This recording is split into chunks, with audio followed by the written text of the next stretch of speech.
Hi, sexy mamas, and welcome to Ask Lucy.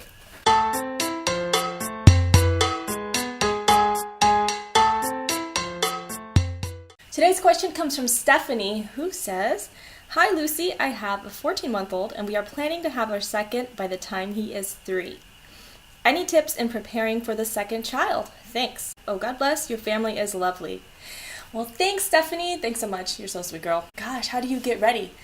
Well, this ain't my first rodeo. We've been through this a few times. I'm going to be completely honest right now and say that when we had our second child, we really didn't prepare. So let me explain. Our first two kids are 13 months apart, under 14 months apart. Our first daughter was 5 months old when I got pregnant with our second. And we knew we wanted them close together. We were just going to let things happen as they happened when they happened, right? So that was our thought behind that.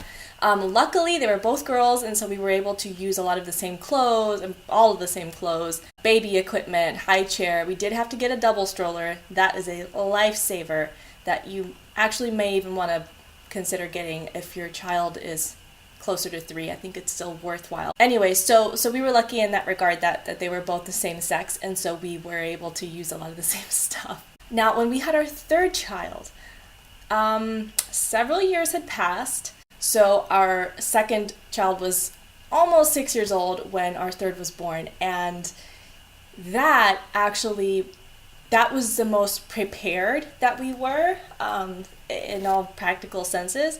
Here are some things that did help us. Now, this all depends on the temperament of your child, what they are used to doing with you before introducing like a new member to your family, and also it depends so much on just your own family dynamics and what you guys have going on. So just take it all with a grain of salt and see what might help you and apply to you. So when we found out that I was pregnant with our third child, our older kids were old enough to understand, there's a baby coming, and they were excited, they were kind of scared, they didn't know what to expect. This is all uncharted territory for them. Something that I found helpful was when I had the energy, because remember, also this is subjective and depends on your body and how you experience pregnancy. But the times that I had high energy levels and I felt up to doing things, I took advantage of those times, those days, and those moments to do things with my family, the things that were normal to them, things that helped us connect to each other as a family. So early on, I was still able to do some more active things with them, even though I had the intense nausea and I was throwing up a lot. Like, they knew a lot of times Mommy was in the bathroom throwing up because of the baby. They didn't understand why, but that was enough for them. So whenever I had these bursts of energy, I would take advantage of it.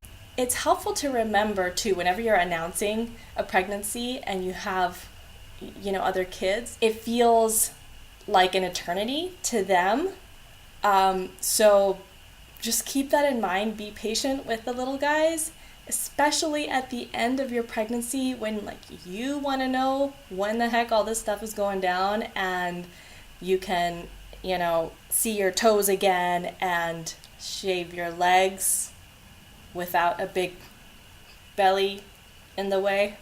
They're going to be asking, when's the baby coming? When's the baby coming out? My kids every day for the last month of pregnancy would ask me, when's the baby coming out? When's your baby coming out? I'm like, I don't know. I wish I knew. I wish I had a date so that I would know, this is the finish line, you guys.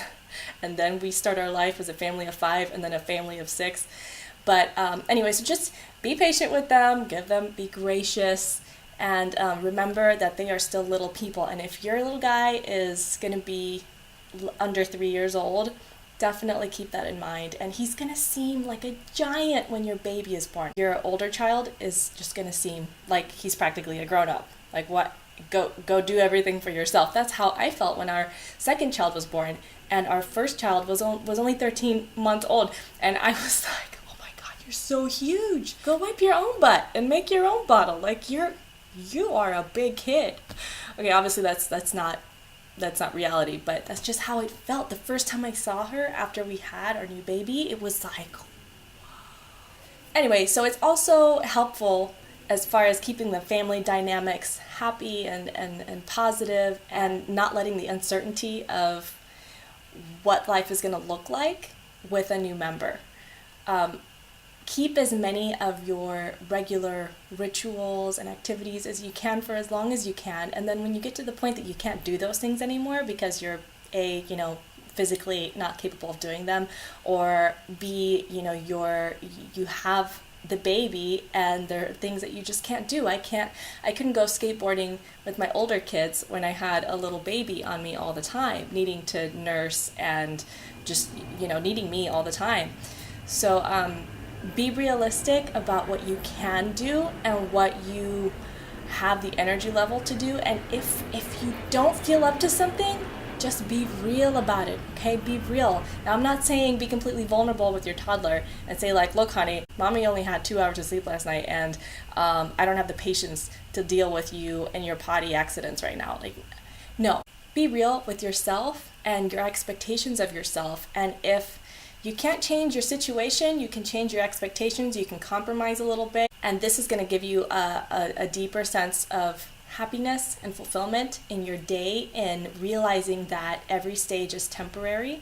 And yes, there is an adjustment period. Now, you may be one of those really lucky moms that your older kid just completely takes to the new baby and loves the new baby and is helpful and, is secure in his or her place in your heart and in your family. And hopefully that's the case, but a lot of the times it doesn't go 100% smoothly. And we experienced the roughest transition when we had our third child. Again, because there was such a gap. And our second child, even though she was only a year younger than our first, she was used to being the baby, and that was her role in the family. She was the little cute one with all the dimples. And then when this new baby came along, it was like, now there's this new cute little wrinkly creature taking her place that everybody was doting on and giving attention to. And my poor second daughter was just confused about where she fit into all this new family dynamic. So that took some time. It took several months for her to feel comfortable being the big sister, her getting comfortable in her own skin as a now almost 6-year-old who was in school. And she was a big girl, so that was hard for us. By the time we had our fourth kid, it was like, well, we've done this before. Okay, what's one more? Just come over. Come to the party. Water's fine. Enjoy the time that you have together before you get pregnant again, before you have the baby, while you're pregnant, and just find ways to make your other child feel special and loved and noticed and cared for. Ultimately, you've got this. So take it a day at a time and trust your intuition.